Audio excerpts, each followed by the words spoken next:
episode of the Daily Blend. I'm your host, AC, and we are joined in studio today by Violet Vonder Haar, the program director for Compass Inc. How are you, Violet? I'm doing well. Hello. Hi. Okay.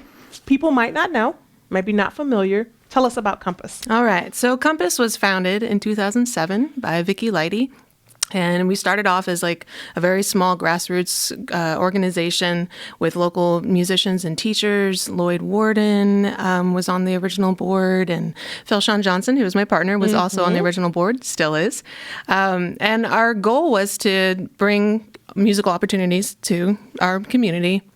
And we really didn't have a whole lot of programs at the very beginning. It was just some song circles, and then our flagship program, Compass Music Camp, started in 2012, and that's when I kind of came into the picture. And as time went on, we just continued the camp, and then when the pandemic happened, the camp stopped, and we had to reevaluate and figure out what we wanted to do. Yeah. So the mission of Compass is to provide showcasing, networking, and educational opportunities for aspiring songwriters and musicians to help them reach their full musical and artistic potential. That's a mouthful. Yes, it is. But it is. But it's important. It is important. Yes, yeah. And it helps to really, steer that ship that we're steering every day. So when the pandemic happened, Phil, Sean, and I were trying to figure out what the next step was for camp. We weren't able to do our camp for 2 years. Yeah. And our long-term dream was always to run our camp in our own building.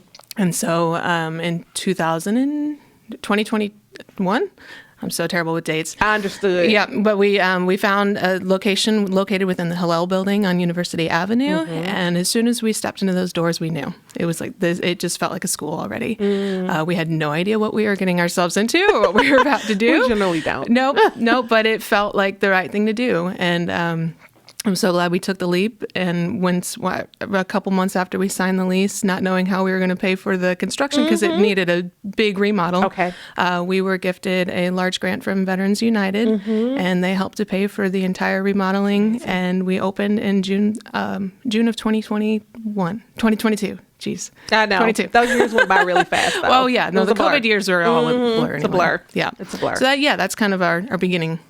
Wow. That's an amazing story. I mean, I love that. You're like, we stepped into it because generally that's what people who have a passion for something do. They're like, okay, I'm going to jump out here and I'm going to step into this and just see what happens. And the community has responded. How? Oh, my goodness. So when we announced, we had announced just a capital campaign to try to raise some funds to get us off the ground. We raised over $60,000 just from the community. And so that was just a huge affirmation that we were making the right choice, and everybody was really excited. And, still to this day, we get donations of, different instruments. Hey, I've got this guitar in my basement. Yeah. So we're always just getting continued support from the community. And that's just, like I said, just a strong affirmation that we're on the right path. That's great. And what's your programming looking like these days? Boy, our programming has definitely expanded from our original camp and just the songwriter circles.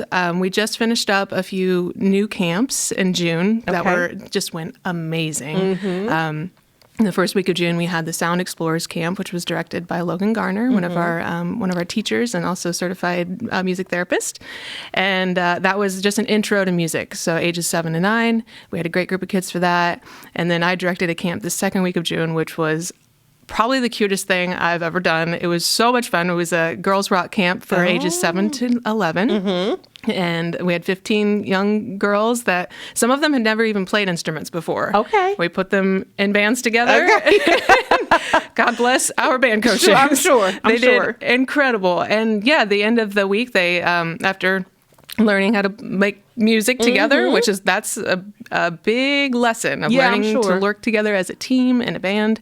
And aside from just our musical education for that particular camp, we did a lot of just empowerment exercises and just really encouraging these girls to step into their full power. And it was so special. So we ended with a showcase, and they did great. And then our third week, we had an intermediate songwriter camp that was directed by one of my former students that's going to school in Nashville right now. At least home for the summer right now. But she did great. It was for teenagers who've already been writing songs. And so that was a really special week as well. Yeah. So that's where we're at with June. Aside from our camps, though, our regular school year programming in the fall and spring, one of our bigger programs is IGRB, which is the Intergenerational Rock Band Choir. Heard about it? Oh, yeah. So it's a very large project and so much fun. We meet every Sunday afternoon and we sing rock and pop songs of the decades. And it's a choir of ages 8 to 80. Wow. Excuse me.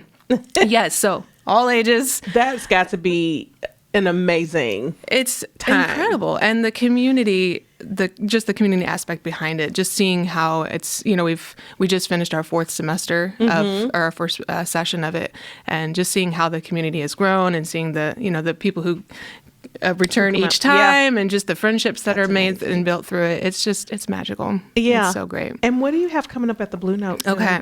So our big program, like I said, our flagship program, Compass Music Camp. I have to give a little backstory about this camp. Okay. So when we first started in 2012, we were at the Bridge and Columbia Academy of Music across from Artlandish. So that was kind of our hub.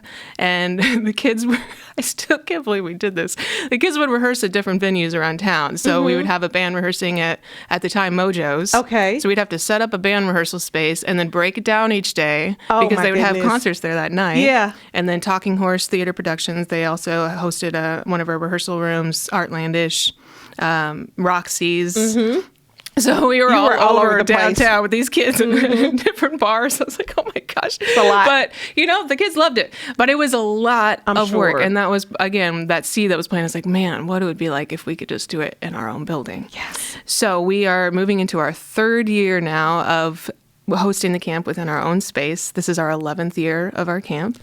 And the camp is designed to teach kids how to become independent musicians. And it is a jam-packed week. I don't know how we do everything that we do throughout this whole week. So during the week, they learn how to write songs.